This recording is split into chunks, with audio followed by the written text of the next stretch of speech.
Ladies and gentlemen, you know what time it is. We are back again. This is season 3 of A Mad Culture.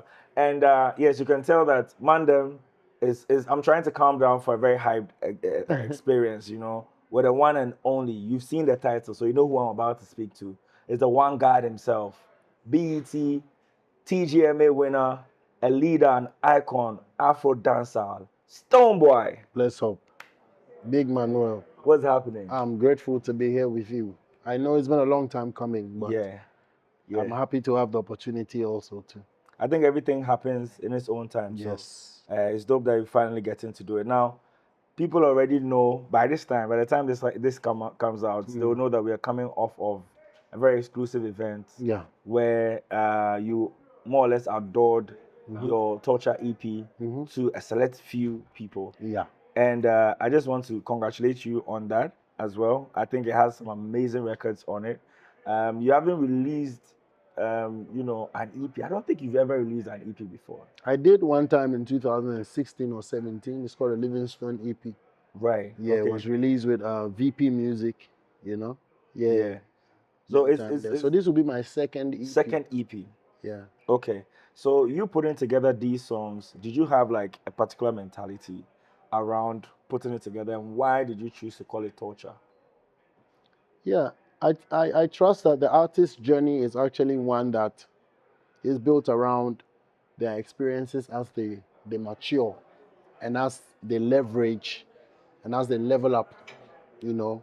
So really and truly, like, to get to the torture point, we've been coming from, you know, one Stonebwoy to grade 1 to Necessary Evil to just evolving and expanding around the same you know, being, but owing to experiences and inspiration, you also have to grow. It's just like moving from class 1 to 3 to, you know, there are different classes, but it's the same human being, the same brain. You are just learning and expanding. Yeah. So to get to Torture tells you that having come 6 albums deep, 1 EP, and the second EP right now is very necessary. Yeah, and Torture, of course, because we've carried along some dutiful, you know, obligations to get here in terms of bringing music to the people, even having our own lives become an exemplary standard for people who believe and trust in how we move. So it cannot be easy. You just have to realize the strength inside of you, the light inside of you, and continue to shine it and hold it as a torch. So that's the, you know, that's the journey so far, and why we are here at the Torture and the Torture EP that has like a selective 8 songs on it for the masses consumption. Now, I like something you said, that through all these albums, 6, you are the same person. It's like you knew what I was about to ask you when you said that. Because we are going to run through your albums from grade 1.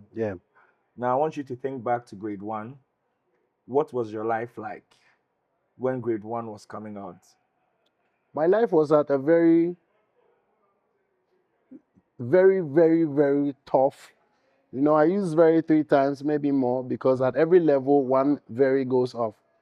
One very, so, you know, it was at a point where you needed to, or you wanted to be exposed to the world in order to start that musical journey. And grade 1, I remember that having to be able to drop an album or release an album at the time that grade 1 came in 2012, you know, was like not easy. Like before that, like releasing an album, like releasing an album is like you are there. It used to be the standard of, oh, we're underground artists, we're dropping mixtape, we're dropping album. So once you're able to drop an album, that means that you have sort of arrived in terms of getting to a point where people want to listen to a body of works from you.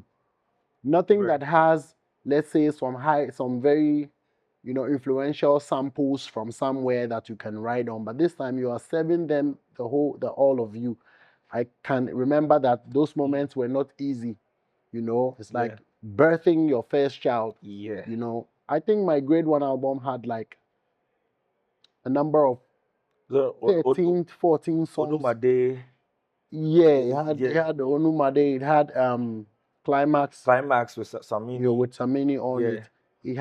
He had some Edemos on that And one, then it was above above the sky. above the sky. Yeah, so Yeah. it came on and it started the journey. Yeah. We went on to Necessary Evil, which also had some songs on there. Before we get there, now I want to know personally, Yeah. because I want people to learn from this conversation. Yeah. That at the time you're dropping grade 1, what kind of person were you? What were you dealing with? Yeah, same hungry person dealing with, dealing with the same stresses and struggles of life that you have to overcome. And I think, unfortunately for me, I even had to bear the burden of actually coming off of a very unfortunate, accident that you'd have to deal with on top of being a hustler. So actually looking at health purposes, you're also looking at, how easy it was going to be for you to move about and continue to hustle. So for me, I think I had so much to carry, but I've known from inception that it was not too much for me to carry if God didn't want me to bear it.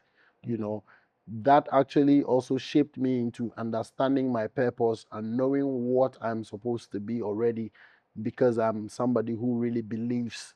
I'm a believer of God, timing, nature, all these ones. And I believe that when you work hard towards something, you surely reap the success. So grade 1 was by help of, every other person from the underground days, some of those I mentioned up earlier. And then it was released off of the back of Samini Music, who I, stayed under for some number of years also, and dropping grade 1 then became like the yardstick where it's done. Yeah. Now we have been birthed into the world proper. Mainstream artist. Good, at that into point. the mainstream proper. And between 2012 to 2015, when I actually exited or finished, that collaboration in terms of friendship or affiliation, God blessed, I was able to speed up so much that by the third year, which is 2015, I was Artist of the Year Ghana, Artist of the Year International, Artist of the Year Africa, the BETs, and it never stopped till this morning with all the stuff that we've been able to do for the brand that does represent for Ghana eventually. So yeah, that's amazing. Now I'm wondering how you dealt with, I know it's something that people have asked about a lot, but unfortunately we will keep asking you about, which is true, yeah. the accident and you managing that. Now I remember I had an unfortunate experience of my own. I still even have scars for it because I was attacked I see that. at some point, and the first thing that ran into my head was, oh, I can't do this thing I want to do anymore. I'm about to be a handicapped person that cannot, fulfill my dreams anymore. So I want to know, with you, was it? Yeah, me, it was not easy, could never be, it's still not easy. But I think what it did was that it actually made people see another, another, and it made people see a possibility from another person, like let's say a handicapped person or somebody who couldn't boast of having a very, like complete physique in terms of, you're not hurting in the knee, you know what I'm saying? Yeah. But for me, it was an inspiration for me because growing up in Ashaiman, you see a lot of people who, one way or the other, had gotten into situations where they would have to now resort to begging, and becoming what it is. We see a lot of people, some people just have scars on their hand and they beg. Some people were born with leprosy and they beg. Like even people who are able-bodied have decided to be begging. So to decide to step out of a situation to become somebody, I believe strongly that it is not up to your physical limitations. Yeah. Because we have a lot of people who have broken that status quo and have, progressed in life. So I use that as an example, you see, because I will not be the first one to encounter such an accident that will limit you in a way or the other. But there are so many people who have progressed, succeeded, used that as a propelling energy to make a difference. And that is all I think what really has pushed the Stonebwoy story, because I don't give up. you know, and I feel like, okay, this has made me unique now. Yeah. This has made me Yeah. unique now. So how can I leverage off of the uniqueness? So that is how my mind was, you know. And I'm happy to have. I come from a very humble family, where I had my parents and I had my sisters and a brother as well, who would give you confidence. And you know that you only got into the unfortunate situation along the way. It was not from birth. So Yeah. you know, there's a lot you could still handle. Yeah. And that's just my situation gave me the energy that I have today that has never wilted away. So it didn't bring you down. It actually made you better. So I'm I am a beneficiary off of the saying that goes like, if it doesn't kill you, it makes you stronger. So it made me stronger. Yeah. Exactly. Okay. Okay, now let's talk about Necessary Evil. This is 2014, right? Yeah. Necessary Evil. At this point, after that, the awards are coming through. I want to talk about your relationship with people around you personally. Because at that point, I'm sure people know you, you're a big star. How much had your life changed in terms of your personal relationships at that point? Yeah, man. People knew me quite fair, quite, but as a big star, I mean, you can say that and you can say otherwise too, because I trust that, we keep working every day and somebody will get to discover you along the way. But the character and behavior of the people, believe you me, I understand it better now. They can never get to see you like you think you are to them when you were like beginning. And I've experienced that a lot, and I'm living in that reality, because most often, all of the friends that I grew up and started with, you realize that life has its own way of, even as siblings, Yeah. it separates you guys, it spaces everybody out. Everybody has to do their own thing and leverage and also you realize that you can never be seen by everybody as you believe that you are, especially if you are one that is very down to earth and also still connects to your grounds. Yeah. Not everybody. Sometimes you're greeting somebody and they think you are intimidating them. You know what I'm saying? Yeah. Like you just say hello, hi, and immediately it comes to their mind like you are ridiculing them with the, you know what I'm saying? With the greeting. I've had that experience too. So what do you do about that? And you turn your back and then you realize that they are talking behind you and saying that you are da da da da. Bro, it feels like it's coming from nowhere because you are just being genuine about, reaching out and showing the same respect. And a lot of people would also want to take advantage of you in terms of putting what do you say? Like There's a word. Yeah, perception is there, but they put a ransom on you to be able to always fit. Then they can now say that you are who they think you are. Oh, I get what you mean. Meanwhile, that is very manipulative. Yeah. Like, every time you have to give them something, every time you have to sort them out, every time, they put you at, like, they're your friends. Yeah. But they give, you know what I'm trying to say? They put you as a level. Yeah, no, they before don't look at you they don't look at you the same, and some now, do really deliberately want to take advantage of you differently, and so these are the things that we always go through. But we thank God because we've gotten to a point where God has blessed. We've been able to build our own families too. So we just keep it very, minimal in terms of expectations of who has to see you for who you believe you are. Only you can really see you for who you are anyway. So you deal with people to the best of your knowledge as you can. So that's how I do. So moving to Pistols of Mama, I think for me, that was the period where I was like, nobody can lie to me that Stonebwoy is a global star. But at that point, I think you had a whole different level of battles, different kind of battles that you had to deal with. If you would like remember, is there like an incident? You don't have to mention names. Is there anything that happened, whether good or bad, that you never thought would be something that you had to deal with? Yeah, I think I got slightly, yeah, I just say the betrayals. I've been at the receiving end of some level of betrayals that doesn't shock me too much, but because I understand that it's part of the journey, that is why it has been cushioned. But to actually say that it is a thing that you would have expected from the people who did, also teaches you that that is how it goes. You know what I'm saying? And then the interesting part about it is I do not stand in a position where I can speak about it.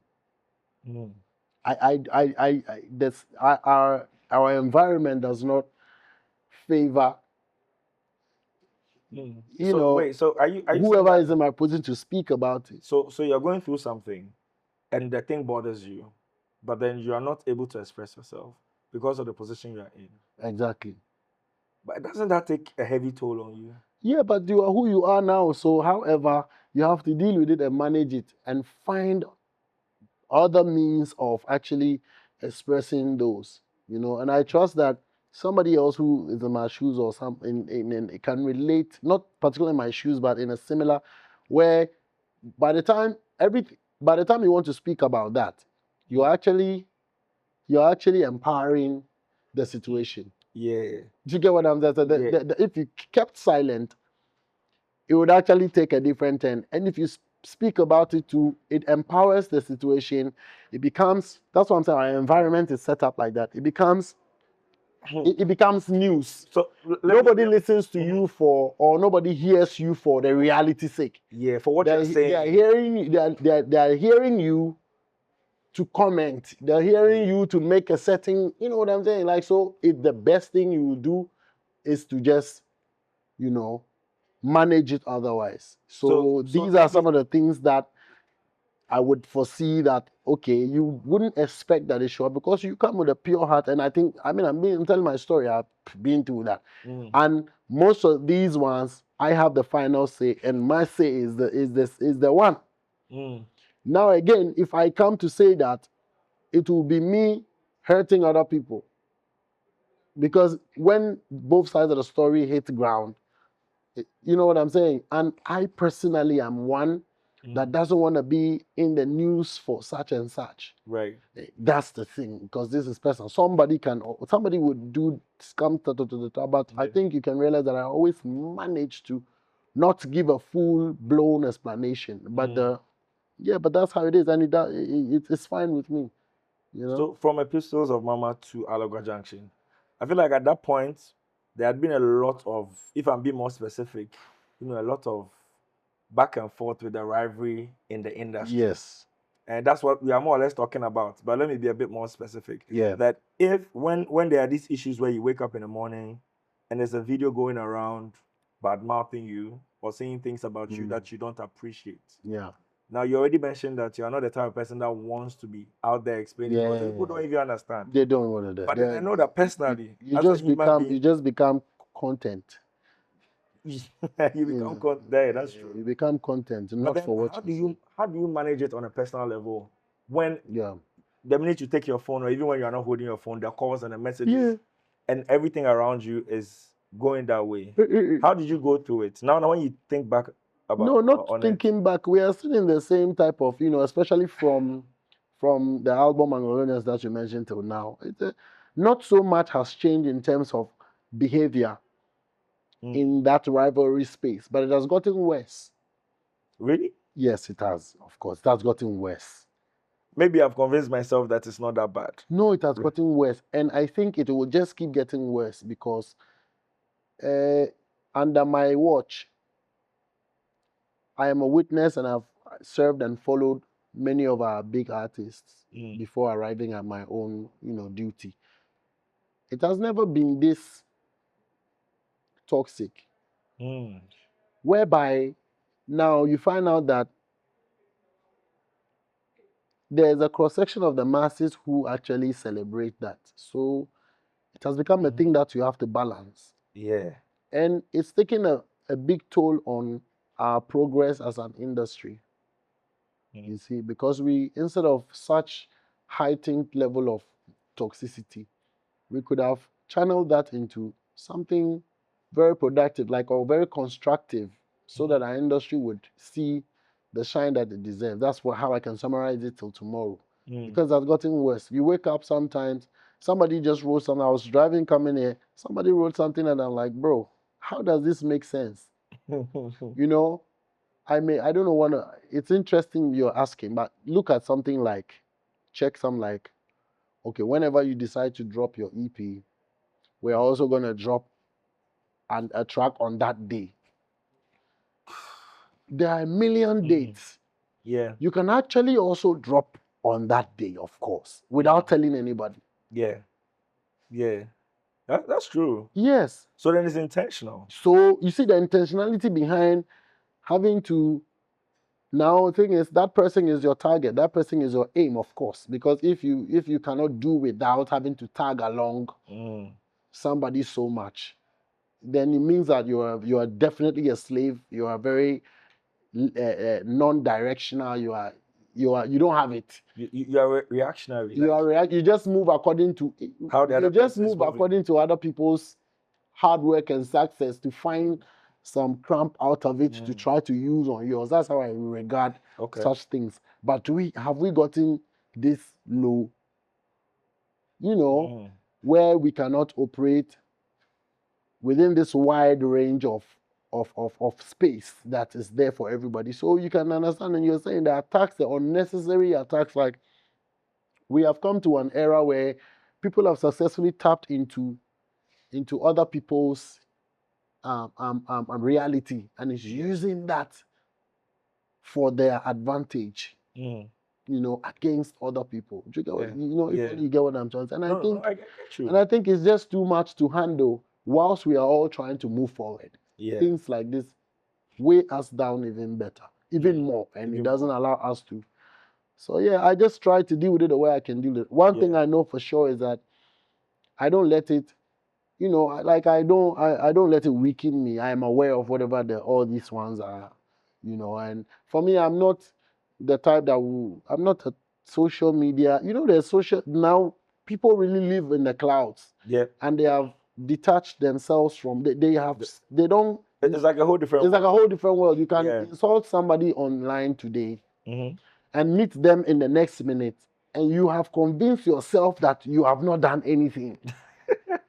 You know what I'm saying? Because this is like real life. Hey, bro, what's up? That one is playing. And then when that guy takes the phone right in front of you the same moment, you've said something so unnecessary, unscrupulous about them. Yeah. And if you want to address it, you rather become the villain. The villain, like, so what? Why are you reacting to this? It's just social media. It's a fucked up, excuse my English, it's a fucked up reality that we are trying to create for ourselves, which is very, very, like, it shows in the kind of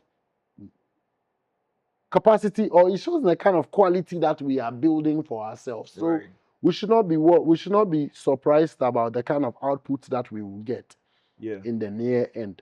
You know what I'm saying? Yeah. So, but for me, I don't deal like that. If you cannot connect your reality to your online life, stay away from me in person. I like that. Because I feel the same way. You can't say something here and then meet me and act like that thing will happen. Like, anybody who knows me personally knows that. That's some delusional. We need to talk about that before we can exactly. move So on. as for me, I don't deal at all like that at all, and I think I haven't even allowed myself any such opportunities to deal like that. That's how I get my peace and allow people. But you realize that many of them are crashing out. Sometimes you realize that it is the whole. I think anxiety, depression. I think we should find a sickness for that behavior. I think it's a mental sickness. It qualifies to be a mental sickness. Like, you think you're living online and that's a different place. And when you meet the person, you mean like having a certain character online and believing that that's really who you are. Something different, and then in this real is a life different you're expecting version. something else. Whereas you're supposed to use the availability of the online and the technology to advance your reality. Right. Not to create another. That's what we are all facing, and that's how I can explain. So I just stay away from that entirely as much as I can. Okay. So moving from Aloga Junction to Fifth Dimension, which I think when it comes to streams and performance is probably your most standout album so far. I mean, the Up and Running and the rest are doing well, but I think because Fifth Dimension has been around for a couple of years, it has built to that level. Now, for you to get an album that did so well, with all that we have spoken about, do you have a routine? Do you have people you talk to? Particular things you do to make sure that you can still focus on the music and be as successful as you are? Do you have things you do? Like maybe it's the people you talk to. Yeah, I think it's just knowing that you have to put in hard work, and also surround yourself with people who can advise you also. And you should also be able to take advice and advise yourself, most of it. So this is just a combination of how it's all done. I think once it's successful, you take a cue from that success Yeah. and replicate it if possible, So Yeah. that's just how we have been So managing to. running from grade 1 to up and running. Yeah. Do you think that there's anything that you have learned from all these experiences, that let's say there are certain things that you probably did in the past that today you realize that, oh, this be how it did, I probably shouldn't have done that? What would you say is the biggest lesson in terms of dealing with your own personal mental health and being in a good space? One of the things that I think I know is that if we had the capacity that some of our brothers outside of Ghana did have, 2015 was a very big year for me, where won the BETs, won the Ghana Music Awards, and even at the verge of the BETs, if we had a lot of capacity, we could have skyrocketed even further. And I think that would have imprinted on whatever we are today. That is about one of the things that I acknowledge. Yeah. But besides that, all I know is that there's more to do. So with every EP, with every album, I try to do more. I try to be strategic. We sit down and see where we can move into. And we realize that it's an industry that takes a lot of resources, specifically money, to drive. Right. And in our part of the world, especially Ghana, you realize that there's no ready finance, there's no ready resources that is pushing, the craft like that. We are all trying, our best to be able to get thus far. But that's just it for me. Aside that, I think I've been able to record success after success after success because I take into consideration what I've done and what I can do better. Regrets are only regret to me is like, regrets to me, right? It's just like having time to sit down and cry over spilled milk. And that is a total waste of time. But when you notice certain things that you should do better, that is lessons, which are coming out of something that you have done. So that's just the way to go. Yeah. Now, there's something that's going on right now with a lot of artists, selling off their catalogs. Yeah. You have an amazing catalog, if probably not one of the best in the history of Ghana or Africa even. Have you sold any of them? What I want to say now is that not yet, I haven't, but the sales of catalog and its issues should actually be well studied. I think that I've had a few conversations around the catalog, and we realize that we have not researched to understand, to bring to the commoner the catalog conversation. Catalogs are sold. It's business. You have your music. But there are different contracts that people undergo within a contractual understanding. Yeah. So, for instance, when I signed to Def Jam, the contractual understanding is not what somebody else had signed to Def Jam with. The same company. It can never be the same understanding. So until you know the depth inside of what somebody's contractual or commercial understanding is with a company, you can't want to talk too much. But nonetheless, music is sold. Music is for consumption. We create music, we make music, we sell it to the masses as the business part of music. Yeah. Yes, of course, you can sell your catalog. Justin Bieber has sold his catalog, but you and I do not know the details. Maybe the company is going to run with that catalog for 50 years. And after 50 years, Goes back to. It goes back to him, and they would have done the business that, because if your music is sitting down there, it's just sitting down there. It needs to be worked. If I record music and I keep it in the studio and on my computer, it's not working for me. It's just there. Yeah. But once I get into a distribution agreement with somebody, then I'm giving it to the distributor to distribute through them, have it go out on sale, monetize, maybe license, maybe just distribute, maybe sign a 360, and then guess what? They get profit and they give me what I have signed on for. If they are investing into the material, fine. If they are not, there are several types of contractual agreements that go on within. So if somebody sells their catalog, I stand here to let you know that it is their choice and their right, so long as they own the material. Yeah. And I like that. I like that That's what I'm because saying. a So lot long of as they people don't own the understand. material, and Yeah. then the music has to work.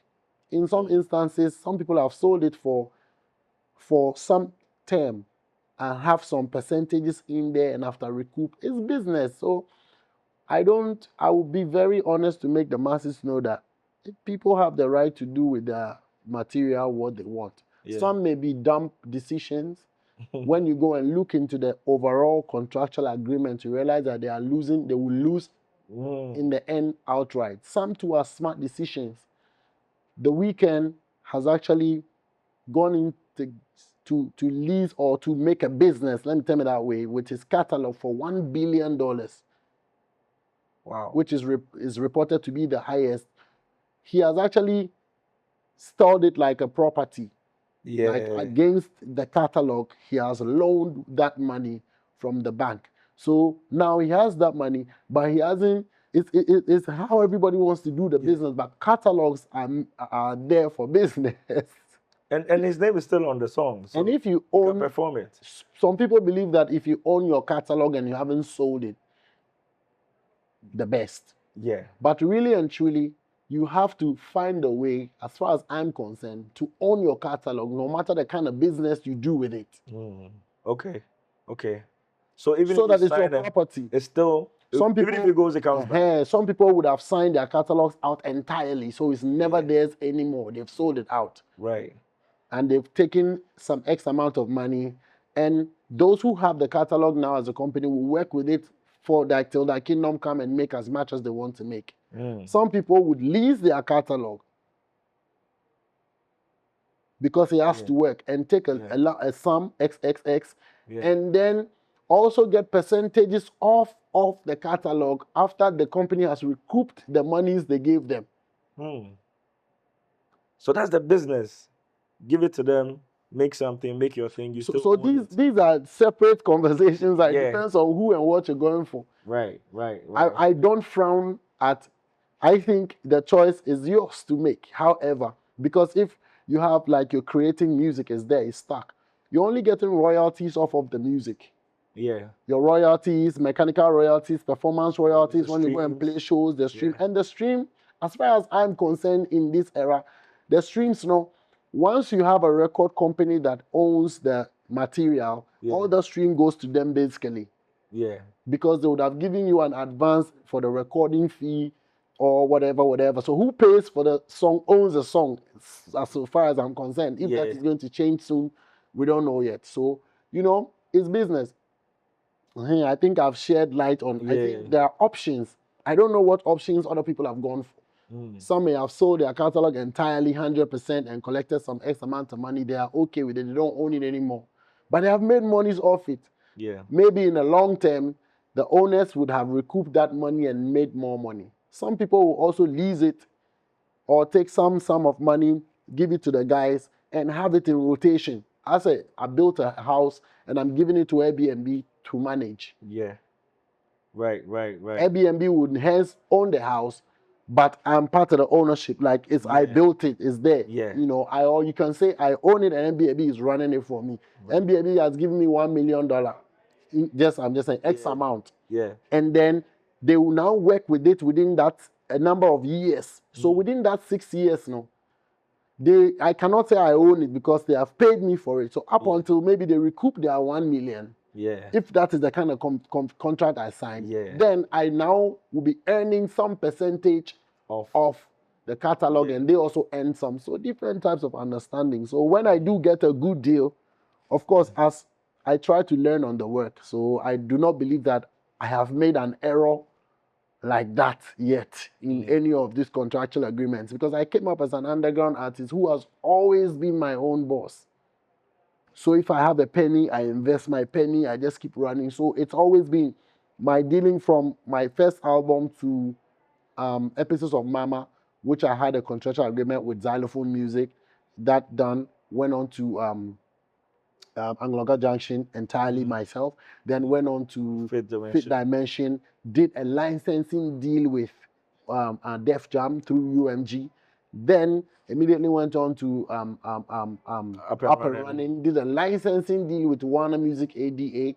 Now back on Torture EP, 100% on our own terms, doing a distribution, doing the distribution through Vidia. For what you have been through in the industry as Stonebwoy that we know from a distance, there's been a lot of issues, from Ghana Music Awards incidents to, I think there's one video I saw of you, I don't remember which radio station it was, but I think that was the first time I saw you visibly angry or annoyed. And I remember that statement. You think that the country we own? I will never forget that, because for me, that was the first time I've seen Stonebwoy, expressing himself like that. And one of the few times as well is, I mean, that also comes to show you that we're human beings in the end, and we are all just managing ourselves well.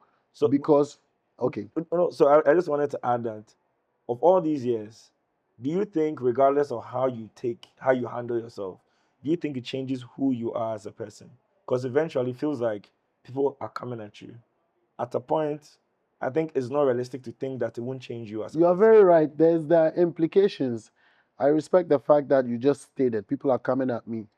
And it's sometimes I sit back and I want to understand why. Then I get to know that you are doing something right. You see, being that growing up, I would have heard like Brofea Brain Bonidria, all those ones. I would have heard adages that would tell you about how if they don't talk about you, you are nobody, bro. Now I'm living it.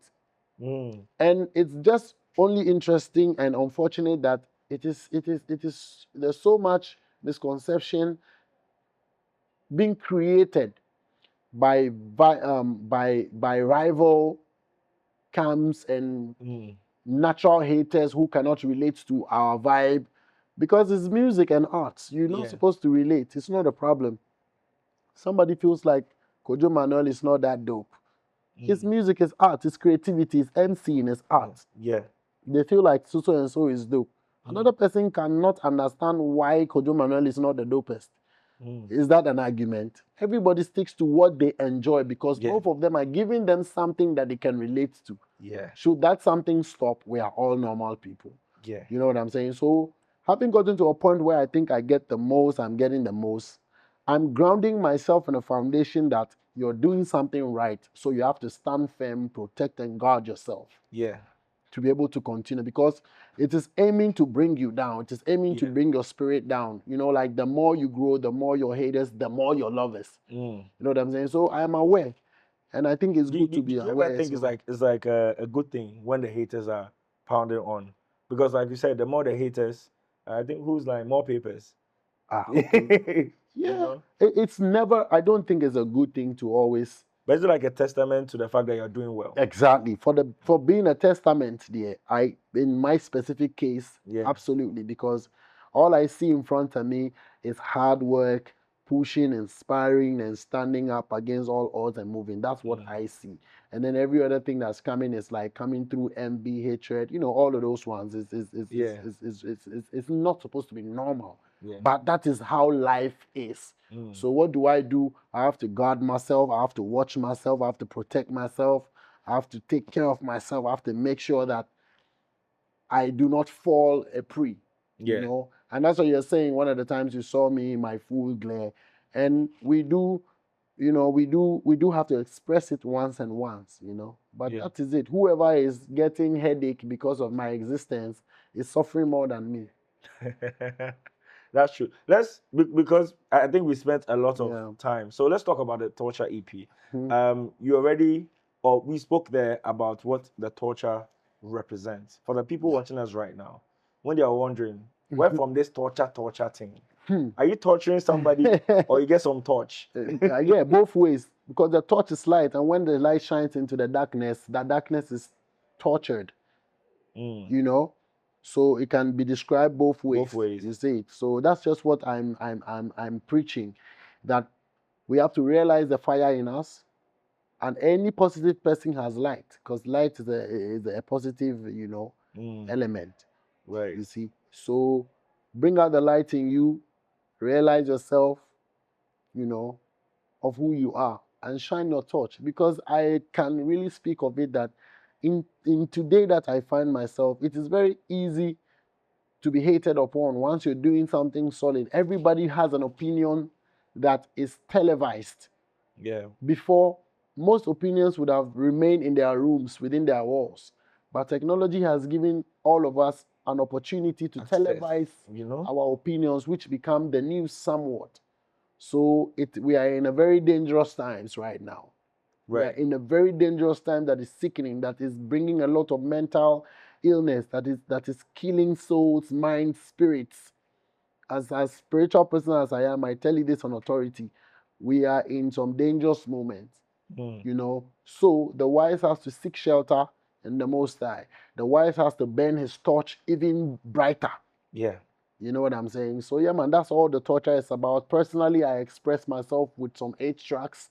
Yeah. You know, torture being track 1. Track 1, Giddy yes. Giddy being track 2, you know, and you find the expression in there. I want to know. So I've listened to the tape alongside a couple of people that were exclusively invited. I have my favorites, but I want to know personally, for 8 songs, which ones are your favorites? I think the whole torture EP is my favorite. I want you to give me top 3. I don't because you made all the songs, yes. so you know. So that's actually that's actually the point. That's actually where I'm coming from. Yeah. Because I stand to be exempted from your favorite. I qualify to be exempted, because the whole torture is like. But for the masses, they definitely can have their favorite 1, 2, 3, 4, 5. They definitely can choose that. But I cannot. Okay. I have not been able to in a long while. So I'm going to pick 3 that I like, and then you tell us, you know, the idea behind those songs. Because I think for me, on first listen, those were the ones that really spoke to me. Yeah, man. There's Outside Lifestyle. That's your own. Outside Lifestyle. Yeah, because this guy loves today outside. That's the lifestyle, bro. We don't even say we outside. I see we day outside. We out there. So the Outside Lifestyle, the chorus me, they catch me. So just lay that one down and tell me. I see we day outside. We never want to go inside. And whenever we go inside, if the cocoa make we go inside. Come on. However, that, you know, be mathematics, find cocoa. You understand? So for an outsider like him, you know, say they relate. Okay, relate. And then he proceeds to go into also about to trim you out there. Go feel it. Out there. And our baby also out there. Oh, hey, you know, the outside. Okay. So we also have Giddy Giddy. Yes, Giddy Giddy is the one that, I mean, some of these songs you tease them. Yeah. So it's like people know. Yeah. What is your connection to that song right now? Because real life connection. People's reaction to the song already. Yeah, because Giddy Giddy, as teased on TikTok, has like almost 60K drawn close, 60K videos of it made. Yeah. And people are expressing themselves and can relate very much. It's like a straight song. Like, it's a song that is the lyrics explain it better. I think the emotions that I was going to explains it the way it is. I think you say because you don't mean say because you're exactly. Don't see me like a fool because I don't do giddy giddy giddy. Yeah. You know what I'm saying? So it's actually also very inspirational. You know, like not everybody has to be ranting to show that they are wise. Because many a times the ranters are fools. Yeah, many a times. You know, and those who are mostly quiet and reserved are the wise ones. But because they don't talk, the fools see them as so I know they're inside crowd because it's not spoken. That's true. You know, so I needed to stress. And you have I can't go into other song. Saman Kudi is another one. Wicked. But then I'm a Kumasi boy. So the beat strap and I talk the Susuka. you know, it's dancehall, but it has like a hip hoppy kind of groove to it. Yeah, like some drill. Yeah, some drill vibe to it, trap thing. And I wanted to know, like, were you going in like, okay, I want to make something like that, or did it just happen like you were just vibing? Yeah, I was just vibing with the rhythm, and of course, Stonebwoy typically is a very versatile musician, you know. So it was not a difficult task, but it was just a smooth one because it's yet another avenue to express. Yeah. And then the actual thought behind it is to create that platform, you know, that can bring Yao Talk and Beat Strap on, you know, so they can also ride on I wave. Yeah. So we all can keep contributing to each other. And then I'm sure that that song is more like what do you say? Like an anthem. Kumasi, how do you call the sound from there? Oh, Asaka. This is a more the Asaka style. Yeah. So, you know, we just wanted to give them something with Stonebwoy singing the chorus and stuff. So big one. And when Yao Talk came, they were saying something new, Simaku. Yeah, Simaku. Yeah, you know, they always have the terms. They always have that vibe. They're flipping stuff up. Like, you know, today they flip stuff, but this is new. Mr. Ke, you know, all those things. But I mean, there's the one with Agbeshi and Kenny Ice. Yeah, that's like family. Speaks to my roots also, you know, because we have to get into the roots. You know, I'm a proud Voltarian, fully 9 Ewe boy, both parents. You know, I come from Alakple Anglo side, you know, the whole Anglo state, you know, we represent. So I've always done, I think this was also a very good opportunity to actually touch base again with the fan base or with the love that's from deep. And this is another beautiful masterpiece called Hoseto. It's called Believer. Hoseto means believer. So it only says, you know, the moral behind it is practice what you preach. You know, and if you're a believer, live as one and don't be lukewarm. Now I'm sure you're not expecting me to ask you this, but the intro. What I just want to know that, because it was very special when you played it. Everybody was like, "No, play this again." You know, there's a. It's more like a letter. Yeah. More or less. What is the idea behind having an intro like that to the project? Yeah, man. That you saw was actually me just expressing, you know, my little 1 minute, which is a make on its own. The poem intro to the actual EP, well, you know, is different from that too. Okay. You know what I'm saying? But it complements it. Right. This is more on a personal side, and that is also on a career side. Like this is so this is going to prelude the project. So right. You know, once that video posts, believe me, the next is the EP. Right. Okay. You know, you guys have the privilege to see, but if you see that video post on any of my socials, the next post is the EP. That's what's up. That's what's up. Now I know we also saw, you guys were not here. Yeah, we saw Giddy Giddy visuals as well. Yeah. I dropped it in. And I love it because it starts more or less. I don't know if it was intentional, but more like from the streets. Yeah. To a very rich man's house. We're just on our way. Yeah, we're on our way. So that's how I decided to shoot it. Right. Intentionally, because I visited my big brother Adebayo, as I always have revered him, you know. And then based on, I did a show on the Volta, I visited him.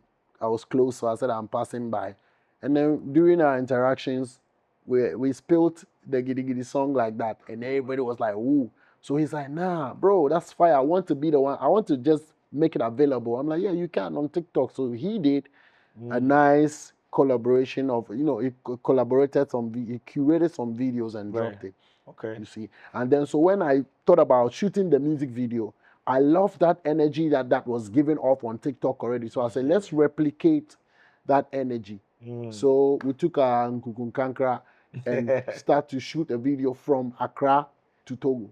Wow. So you can see on our way, we're stopping and making, and then by the time we get in Togo, it was a huge party in the house. Beautiful dancers from Togo, like Gen Z's, young guys came out. You can see we were just like, so that's the idea we captured, and it's very organic and raw and fresh. You know that there's no libby. Are we getting more videos from the Torture EP? Yeah. Once it comes out, we'll also be able to know what directions to feed in. But I think for an 8-track project, it is all like demanding of visuals already to move with. And so far, I think we have, like you have the giddy that's going to come out of it. And then we have Send Them a Prayer, which is almost working like almost 500K on the YouTube, like just as a, like a visualizer. So we're making ends move. Because of time, because it'd be like I have a billion questions for you. But is this going to be your last project for the year, or single even? Are you going to drop more singles? And also collaboration-wise, you work with from Sean Paul to the Beanie Man to all of these people. Do we have certain people that you really are adamant about? I need to make beautiful music with them. I think I'm grateful to the Most High for having given me some of the dream collaborations that I would ever wish for within my general space and or things that inspire me, and I'll forever mention it. I mentioned in Jamaica last month, the Beanie Man, the Sean Paul, the Shaggies, the Wyclefs, the Kerry Hilsons. You see what I'm saying? Yeah. So anyone that comes furthermore is a blessing. But for me to be able to expand and grow and go, I think I have gotten enough of that energy so far. More wouldn't be bad. So also now when you ask me to collab with somebody, I'm thinking about The Weeknd. I'm thinking about Rihanna. We also have done something with Rick Ross quite recently. It's going to come out. So God willing, we're playing in that realm already. I'm thinking about Coldplay. I'm thinking about Ed Sheeran. I'm thinking to, expand the talent into those areas. Global thing. And of course, locally, I admire and cherish every of my brothers and sisters. And I look to talent more than hype in working this musical thing. So if there's anyone that comes across my way and I feel like this is worth contributing to, I'll do it. It doesn't have to be how big or small they are. But most importantly, I think I got to a point where I'm still insisting on making sure that many of the youths find their light. So Beam Nation Next Generation is active.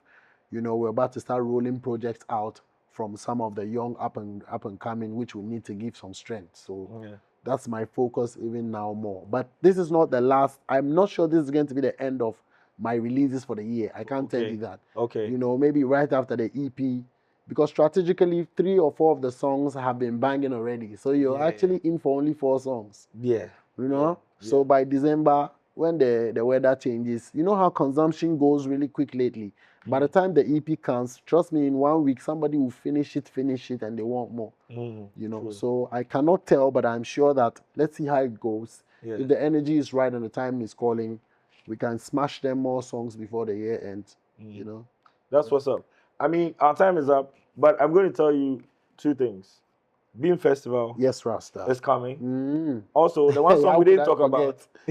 The song we don't talk about, Deeper. I beg, make you guys now go listen the thing. Yes, I know it's a very deep one. So it's very deep as it's called, Never give up in our life, your belief in God has to be deeper. That's what the song is talking about. That's what's up. Thank you so much for allowing us to do this. Absolutely. It's been a long day. You see it. But I appreciate the love. Grateful. For being able to do this. Grateful every single time. It's an honor, Yes. Respect. So that was Stonebwoy, the one and only One God. And Charlie, we all retire. At this point, if you don't go stream some torture, we go torture you. You understand? It's the mad culture. It's the king of the MRC, Kojo Manuel. And if you know the watch, day inside. Are you mad? One time. Respect.